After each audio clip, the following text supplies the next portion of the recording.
z drugimi ljudmi, s katerimi govorim v moji ambulanti, pa se z njimi srečujem, pa naletim na takšen močan odpor, ne, pa me je zanimalo, kako to. In seveda odkot konflikt med vegani in vsejedci.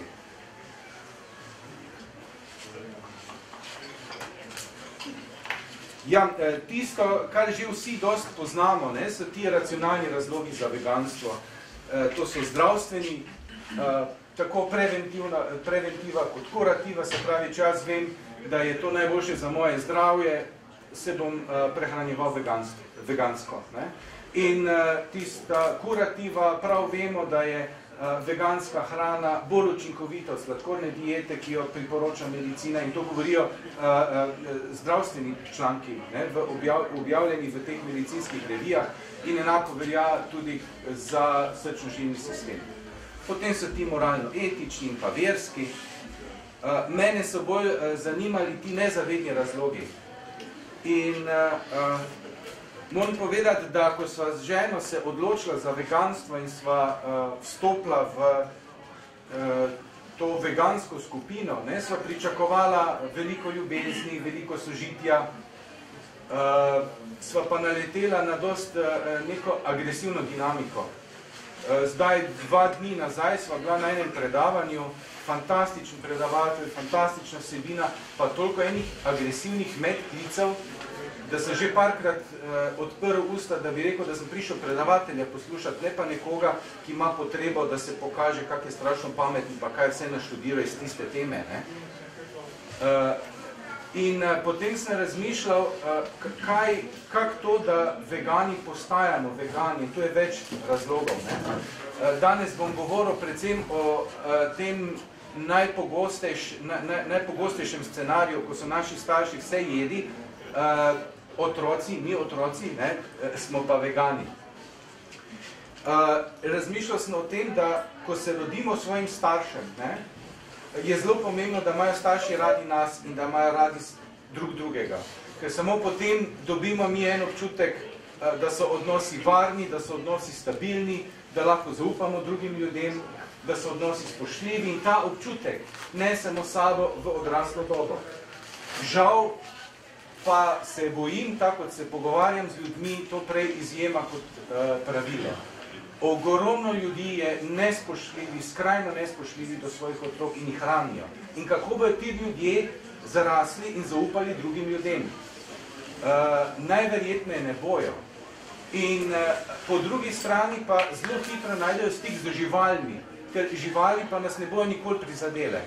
Mi smo lahko jezni, lahko smo žalostni, lahko smo besni, pridemo domov totalno frustrirani iz službe, pa bo naš kuža še vedno enako veselo mahal svojim repom, pa nas bo imel rad, ne glede na karkoli.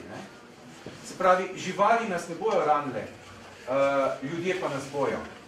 In zato se med temi ljudmi, ki so tukaj ranjeni v otroštvu, se mi zdi, je veliko veganov iz teh etičnih razlogov, ki so pa hkrati dosti nespretni z ljudmi. Ne, se pravi, isti ljudje, ki imajo radi živali, ki so spoštljivi do živali, imajo težave v odnosu z ljudmi, zaradi tega, ker so naučeni iz svojih preteklih izkušenj, da ljudem enostavno ne gre zaupati in so že vnaprej pripravljeni, da se bojo morali braniti. In zaradi tega prihaja do toliko konfliktov med nami samimi.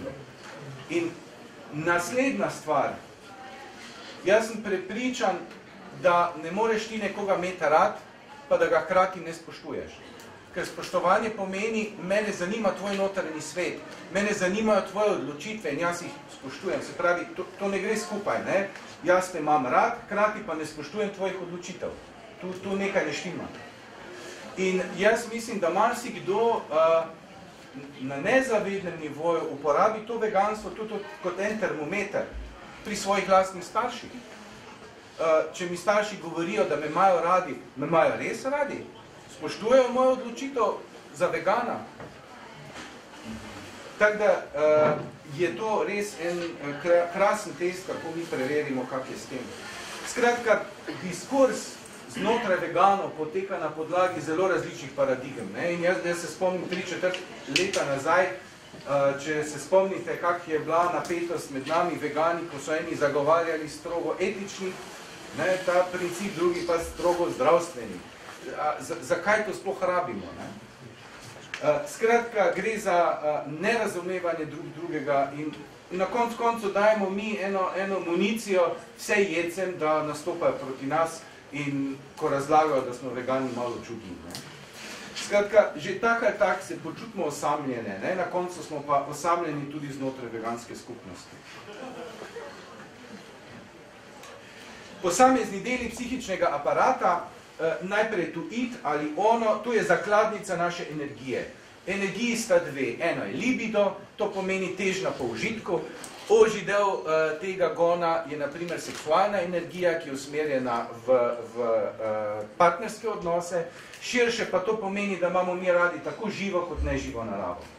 Potem pa imamo agresijo. Agresija je v osnovi dobra energija, ki nam pomaga, da se znamo boriti zase, postaviti zase, prepoznavati svoje želje, svoje potrebe in da jim znamo slediti. Pa imamo tu nadjaz. Nadjaz je priročnik, kaj je prav, kaj narobe, kaj se spodobi, kaj ne. Potem je samo podoba, se pravi način, kako jaz sebe vidim. Potem so zahteve okolja in pa jaz, ki pa balansira nekje med vsemi temimi zahtevami. Naprimer, ne, danes je, recimo, da bi bil danes petek, pa bi jaz moral iti službo, ampak moja težnja po užitku mi reče, jaz bi račel danes na piknik v Mostec. Ne. Se pravi, to prihaja iz tega ven z ida. Ne. Potem mi reče, moj nadjaz, to ni prav, to se ne spodobi, ne, ti moraš iti v službo. Po je vprašanje, ne, kakšna bo zdaj moja sama podoba, ali bom jaz frajer, ker si bom dovolil iti sredi delovnega dneva v Mostec na piknik, ali bom pa imel občutek, da nisem dovolj dober, nisem dovolj priden delavec, ker ne bom šel zaradi tega v službo. In seveda je to vprašanje mojega šefa, ne, ali mi bo šef rekel, hvala Bogu, da si se končno odločil, da boš enkrat si vzel nekaj časa zase, ali bo pa rekel, čuj, sorry, ampak dosti je še brezposelnih na zavodu za poslovanje. Ne. Skratka, jaz ves čas krmili med temi zahtevami znotraj in zunaj mene. Ko govorimo o idu in izboru hrane, ne, prva scena, ki si jo lahko predstavljate, ko se dojenček rodi, je pristavljen na dojko.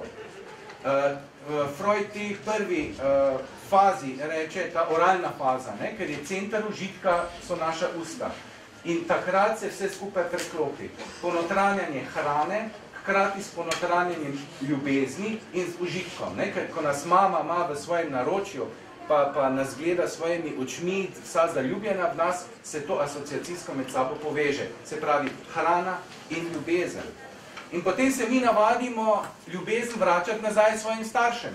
Pa si predstavljate sceno, ne? Ko smo že siti, kot malčki, pa nas mama hrani, pa potem ne bi mi več jedli, ampak eno žličko še za očija, eno za mamico, eno za bratca. Ne? Se pravi, mi kažemo, da jih imamo radi na ta način, da uživamo hrano.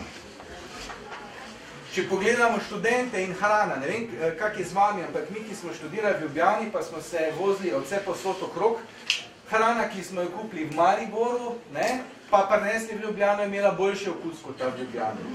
Ali pa recimo v vojski, ne, jaz sem še v tisti stari jugoslovanski vojski služil tam nekje v Novem Sadu in ko je prišel paket z domačimi piškoti, niso prišli samo piškoti, ne, prišla je tudi ljubezen zraven, ne, tako da ti moji piškoti so imeli prav poseben okus.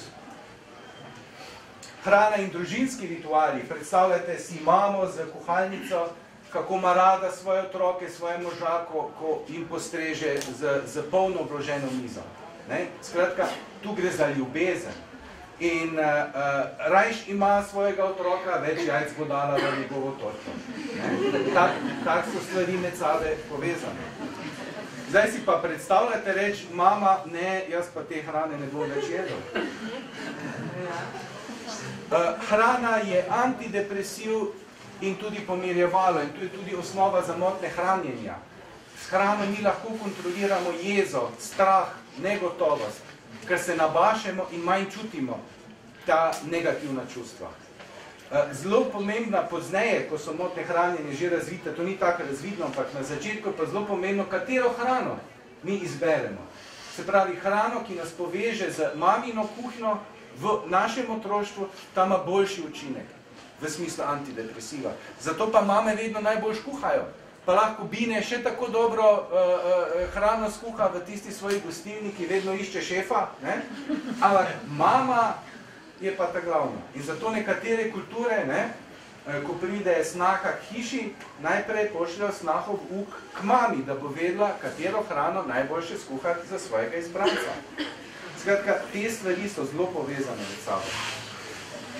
In ko se odpovemo vse jedstvo, to pomeni, zelo jasno mejo postavimo svoji mami, njeni kuhalnici, njeni kuhinji in na nek način upanju, da bomo enkrat deležni brezpogojne ljubezni. Ironija je v tem, ne, da boljši odnos, kot smo ga imeli starši, teže bomo postavili mejo njim in družinskim ritualom, kar je na nek način logično. Zdaj, brezpogojna ljubezen. Jaz verjamem, da je brezpogojna ljubezen edina od dojenčka proti svoji mami, v tistem najzgodnejšem obdobju. Približa se tej brezpogojni ljubezni mamina ljubezen do svojega dojenčka, ampak čez čas pa vedno bolj postaja pogojena. Če boš naredil to pa to, če boš takšen in takšen, potem te bom imela rada. Ampak naša družba, pa kaj nam zapoveduje? Vsi psihiatri, psihologi, vsa družba govori, to je tisti ideal, kateremu vsi težimo. Ne? Mi želimo, da nas partner sprejema točno takšnega, kot smo, z dobrimi in slabimi lastnostmi. Mi želimo, da nas bo šef sprejel takšne, kot smo, tudi če jaz par minut zamudim. Ne? Skratka, ves čas si želimo tega absolutnega, popolnega sprejemanja, ki ga pa nikoli nismo deležni. Ampak mama, ne, njena ljubezen do nas je bila tisti največji približek.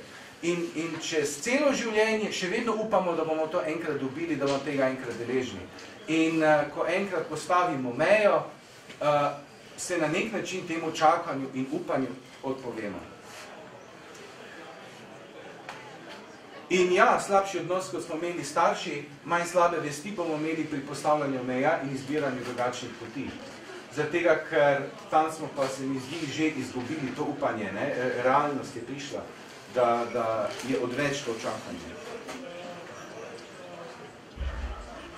Id in patologija, tu sem jaz, o tem sem razmišljal predvsem na podlagi tistega članka o lovcih. Običajni razvoj, ne, znotraj te zakladnice, te psihične energije je, da se libido in agresija obrusita, tako da na koncu dobimo en užitek v eni individualni akciji. Ne. Kaj se pa zgodi, če pa stvari ne grejo v dobro smer? Takrat pa ne pride do neutralizacije, ampak se ta gona nacepita eden na drugega in na koncu najdemo užitek v eni razdiralni agresiji. Zato tu je recimo podlaga sadomazohizmu. In če pogledamo mi lovce in pa mesarje, jaz iskreno upam, da obstajajo lovci, ki ko lovec postane zaradi pritiska svojega očeta, pa da sam ne najde nekega užitka v ubijanju. Resnično upam, da takšni lovci obstajajo. Čeprav si jaz mislim, zakaj pa potem ni naravovarstvenik, ne? Pa ne gre hraniti tiste živali enostavno v nahrbtniku. Ni treba, da se identificira z lovci. Ne? Pa jaz iskreno upam, da obstajajo mesarji, ki nimajo užitka v klanju, ampak ker jih je tja bolj zaposlala na prekvalifikacijo zaradi brezposelnosti, zato da lahko ohranijo socialno pomoč. Jaz upam, da ti ljudje obstajajo. Ampak tisti, ki pa čutijo užitek v ubijanju, s tistimi pa mislim, da mora biti nekaj narobe. In recimo, scena na tem Facebook profilu, lovec, ki ima zelo rad svojega psa, ves čas o njem razglablja, hkrati pa ga izpostavlja ranam in bolečinam, ko ga trenira za boj z merjascem. Kje je tu logika? Ne? Nekaj tu ne štima. In pri lovcih gre za regres, za dvakratni regres. Prvič na eno zgodnejšo fazo svojega psihoseksualnega razvoja, ne, si predstavljate 10-letne fantke, kak stojijo v vrsti, pa gledajo, kateremu dlje nese. Ne. Se pravi, gre tu, kateri ima večjo puško, ne, kot en falični simbol, kateri je ulovil jelena z večjimi rogovi, katera riba, ne, je večja. V končni fazi se pravi, kdo je bolj moški, ne? Ker tisti, ki je ubil z puško merjasca, ki je imel take okle, je seveda bolj možat od onega, ki ima tak male. In pa tisti regres na zgodnejšo fazo razvoja človeštva, ne? Tisti, jaz sem Tarzan, ne? Jaz hranim družino in domov prinesem meso, zato da bomo hranili družino. Zdaj pa, kak je to skregano z logiko? Eno zelo lušno knjigo sem bral, ki je napisala žena enega lovca. In tam opisuje, ne, ker njen mož se je držal tiste etične zahteve, da odstreljujejo samo najstarejši živali. Ne. Zdaj si pa predstavljate, ko je prinesel tisto staro meso domov, ki je bilo čisto žilavo in kitavo in je rabila nekaj ur časa, da bi ga skušala zmehčati, pa je bilo še vedno trdo in je potem šla v mesarijo, pa kupila govedno, pa je tako začinila, da so vsi hvalili tisto divjačino. Ne, se pravi, tu nima nobene logične presoje, ne zdrži ta njihova trditev, ki jo pa rabijo, da imajo vsaj eno pozitivno samopodobo, da ohranijo pozitivno samopodobo, ker to pa vsi rabimo. Ne. Podobno je recimo tradicija. Ne. Tradicija ima v našem družbenem kontekstu zelo pozitivno konotacijo. Ne? Tak tudi bikoborbe in lov na lisice v Angliji, ne? Z tradicijo zagovarjajo, ne? Kar nima nobene veze z današnjim življenjem. Nadjaz, to smo rekli, to je ta sistem pravil. Tu je vse, in sodnik, in rabelj v eni inštanci. Nam reče, to je prav, to je narobe in če nekaj ni v redu, če smo nekaj napačno naredili, tako dobimo občutke krivde, občutke sramu in pa bi naredili vse, da se občutkov krivde znebimo. Izoblikuje se v prvih 5 letih, se pravi, to je ta učbenik, ki ga v polnosti dobimo od svojih staršev. Ne? Oni nam dajo ta set pravil. Pozneje, ko gremo v šolo, ko gremo med kolege, se seveda ta spoznanja širijo, nikoli pa prav ne zamenjajo. Samo z veliko budnosti, samo z veliko zavestne volje in v procesu postavljanja meja proti prvim avtorjem tega našega učbenika lahko te predstave spremenimo. In seveda so tu noter tudi pravila glede hrane. Kaj hrana je, kako se pripravi, katera hrana je najboljša za zdravje. Ne, a vemo, kurja juhica najbolj pomaga pri bolezni in prehladih. Če boš priden, pa če boš jedel mesek, boš zrastel velikega, močnega fanta. To so ta pravila, ki jih dobimo od svojih staršev. In ja, ne, in ta pridnost, ne, potem tu je že se vidi to pogojevanje te ljubezni, o katerem sem prej govoril. Ne. Se pravi, če boš priden, boš vse pojedel, potem boš zlata ptička. Če ne, si izbirčen in tako se izoblikuje naša samopodoba. In potem pravila glede družinske hrane. Za Veliko noč se je šunka. Šunka je simbol Jezusa, ki je bil pribit na križ, njegovega mesa.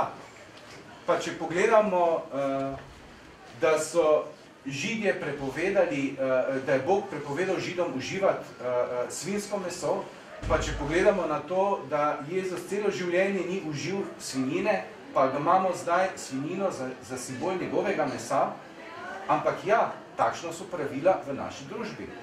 Jajca je treba uživati za Veliko noč.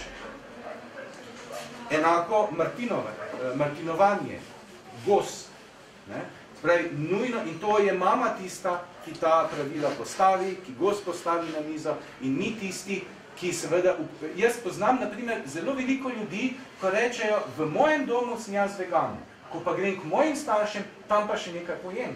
Ja, kak to? Ravno zaradi tega. Da se ne odpovem in ne postavim meja njeni ljubezni.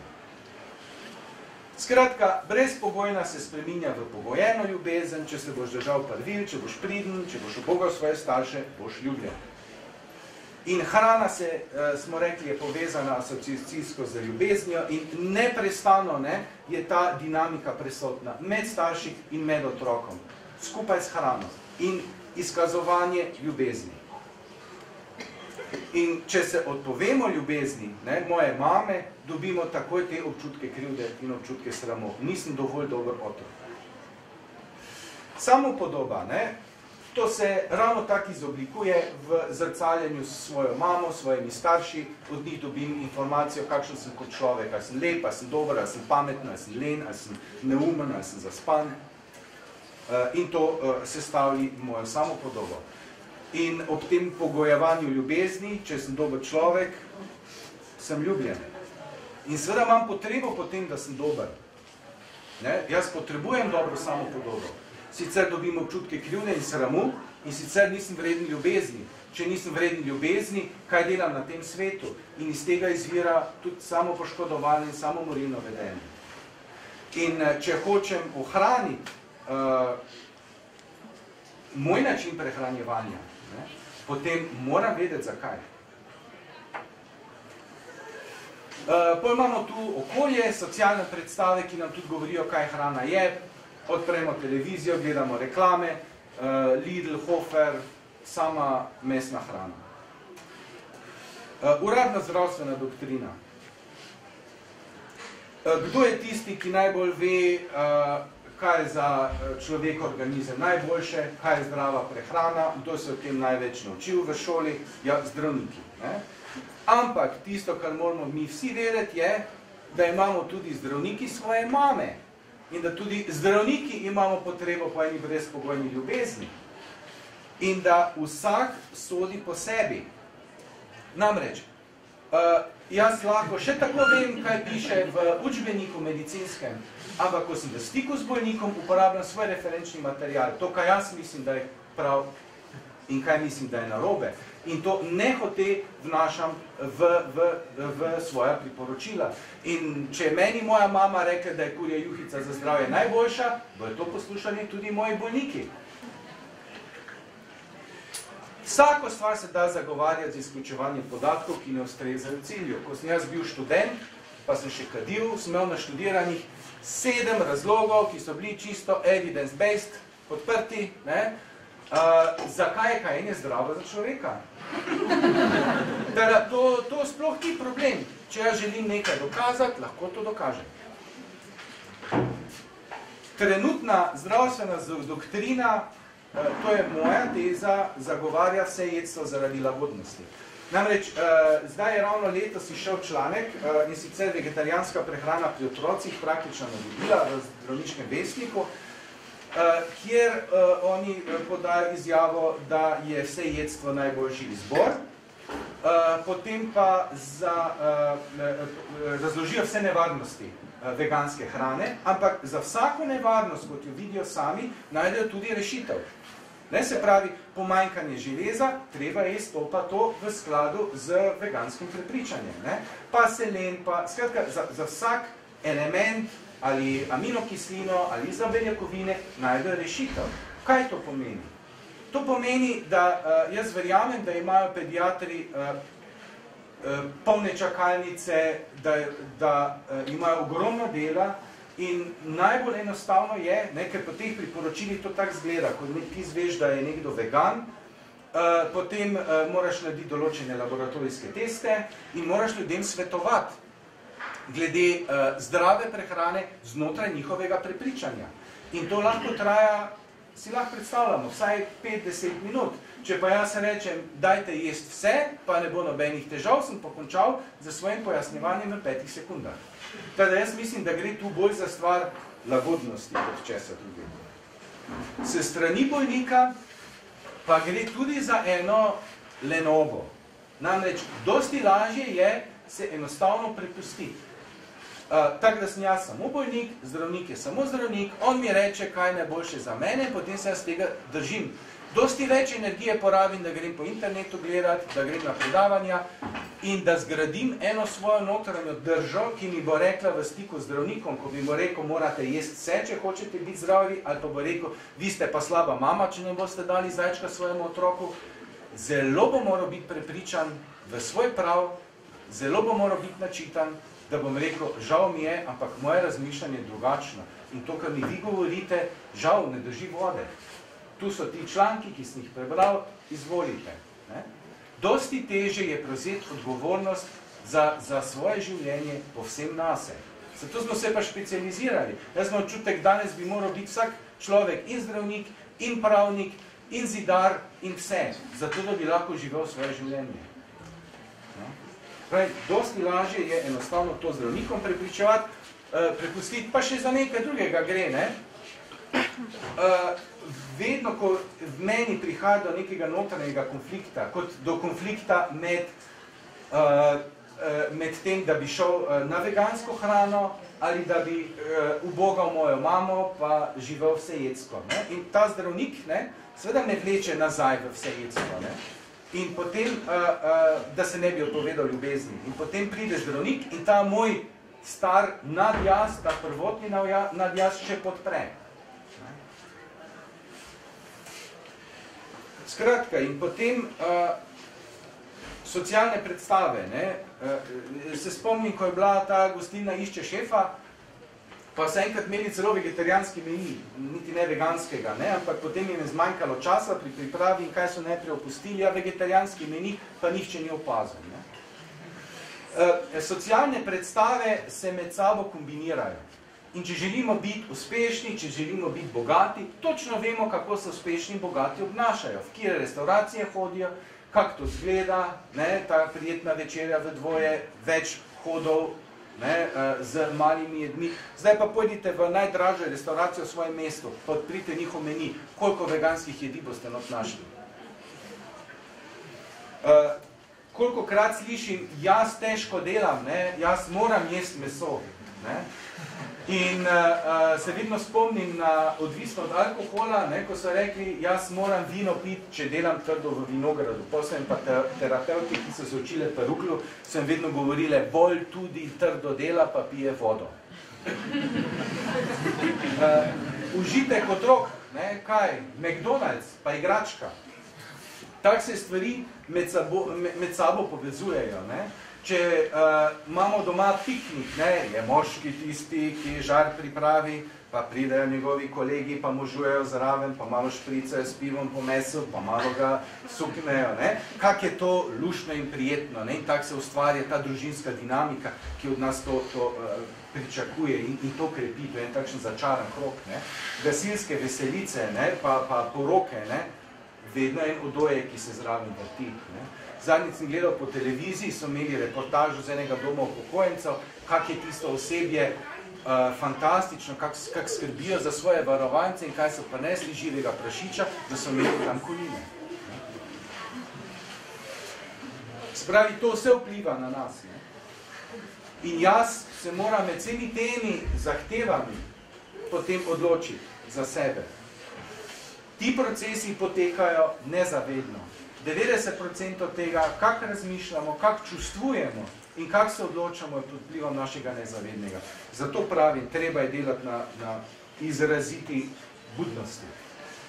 Ko imamo v sebi nasprotujoče si težnje, pride do notranjega konflikta. En del nas hoče iti levo, en del nas hoče iti desno in potem me tu pride do napetosti, vznemirjenosti in nihanja. Jaz tega ne prenese dobro, zato en del težnj izrine v neobstoj, potem pa spet pride do miru. In podobno je tak tudi pri tem, jaz se opravičujem glede PowerPoint prezentacije, ker očitno je tale notesnik novejši od mojega z novejšimi programi, pa se ne marajo kaj dosti, zato je tako razštelano. Skratka, jaz imam potrebo potem, da sem dober. To je moja osnovna potreba, da imam dobro samopodobo. Od staršev dobim sporočila, ti si dober, če boš delal tako, ti bomo mi rekli, če boš priden. Iz okolja dobim sporočilo, če si ded, boš pa pojedel en karmenatec, pa eno pleskavice. Tako da na koncu mi samo en razum ostane, s katerim se borim proti tem čustvenim, ker vsa ta sporočila so čustveno dosti močneje nabita in zato imajo močnejši vpliv na naše odločanje. In potem vedno pridem do vprašanja, kjer sporočilo mi je pomembnejše, sporočilo starša in okolja ali sporočilo realnosti in kdaj bo izguba večja. Koliko je velika izguba, če jaz rečem svojim staršem, čuj, sorry, ampak te hrane pa jaz ne bom več jedel. In zato, ko se jaz odločam za vegansko ali proti veganski hrani, potem pa pride do takih absurdnih misli in to je to, ko se rekel, jaz skuša ene silnice v meni izriniti v neobstoj, zato da je znotraj mir. In potem imam take neumnosti, da po veganski hrani človek vedno lačen, pa da mi v biološkem smislu nismo naravnani na vegansko hrano in tako naprej.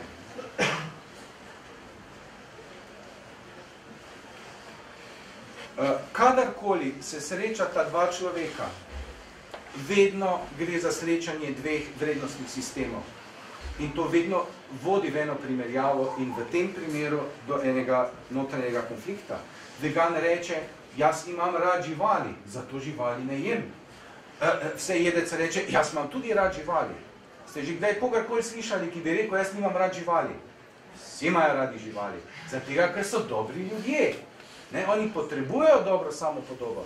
In zaradi tega, ker potrebujejo samopodobo, pa se ne želijo taki hrani odreči, potem posegajo po tistim argumentih, ki sem jih prej pokazal. In ko zmanjka racionalnih argumentov, se gre pa v konflikt. Ker ko pa nekdo postane agresiven, kaj češ potem s takim človekom, pa se pomakneš.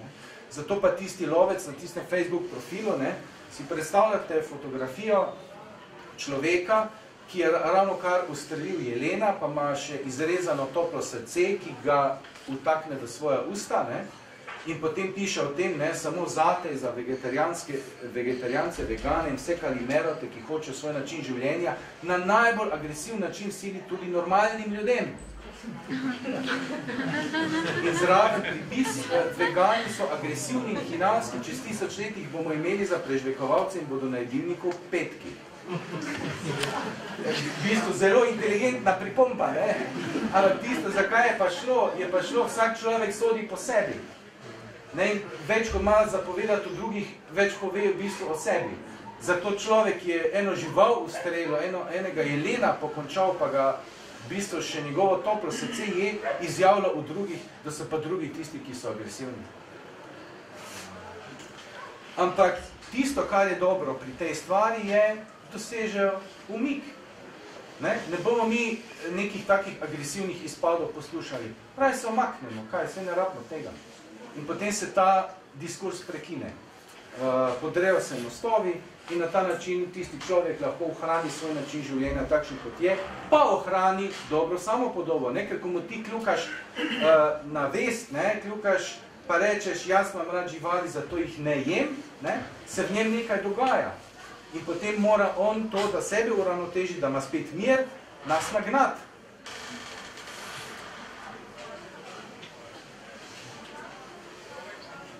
Skratka, tudi jaz sem se v končni fazi naveličal odgovarjati na vedno isto vprašanja, ki praviloma prihajajo od vedno istih ljudi. Ker vsake toliko časa se z istimi ljudmi srečamo pri kakšnem obedu in potem so ta vprašanja vedno ista.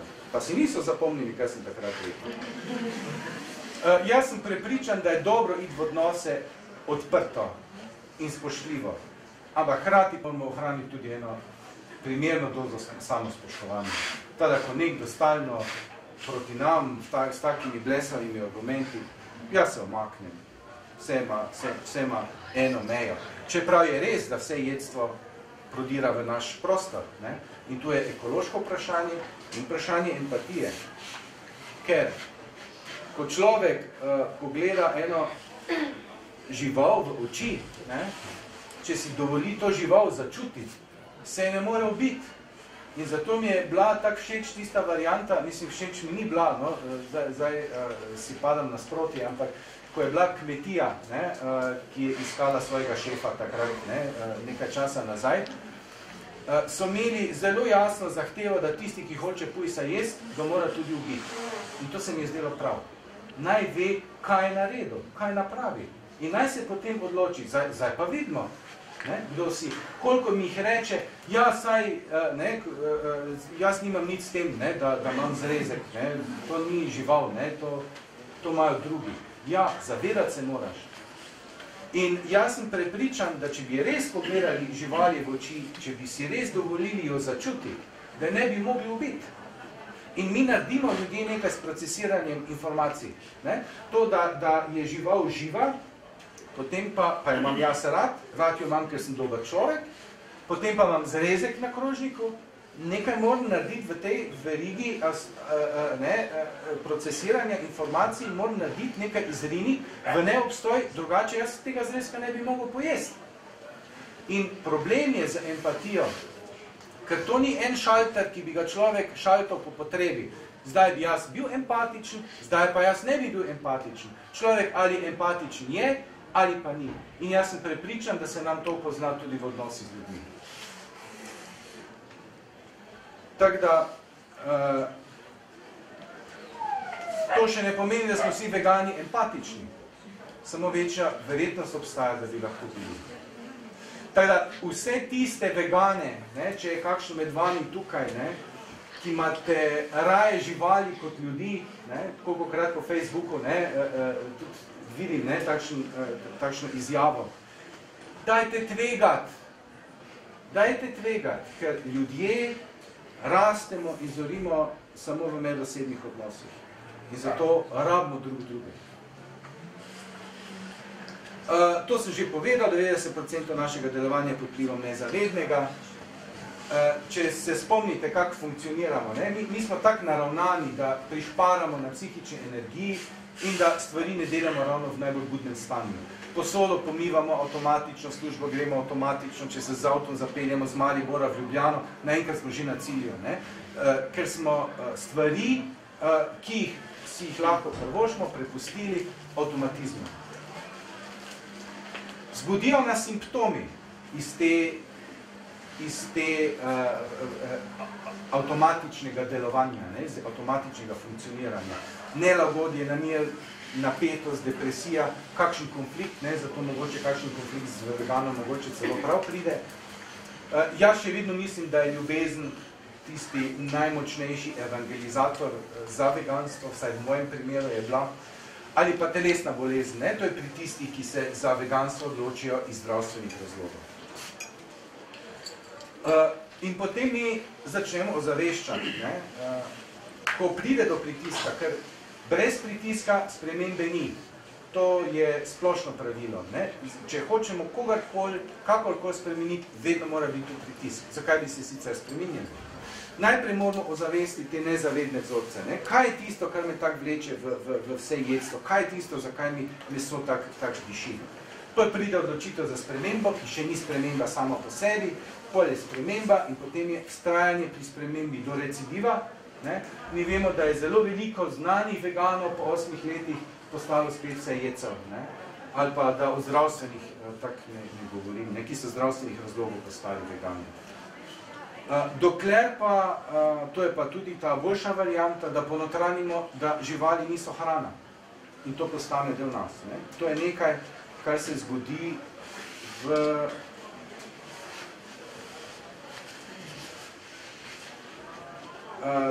tem nadjazu. Se pravi, naš nadjaz sprejme, da živali niso hrana, naš id najde užitek v veganski hrani, kak bogata in polna okusov. Ljudje so prav presenečeni, koliko enkrat jedo vegansko, da niso na ne vem kakšni veliki izgubi.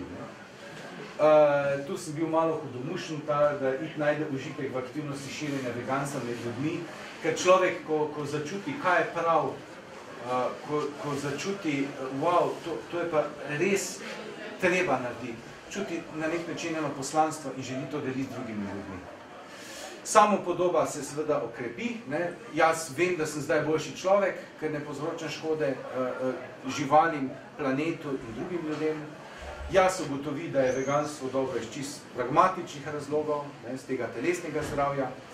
In pa ja, dobro je soustvarjati okolje, v katerem vegan ni izoliran posameznik med se jedi in zato že po definiciji drugačnih in čudnih. Še enkrat bi rekel, človek raste in zori samo znotraj odnosa, to pomeni, da potrebujemo drug drugega. Potem je lažje. Hvala za pozornost.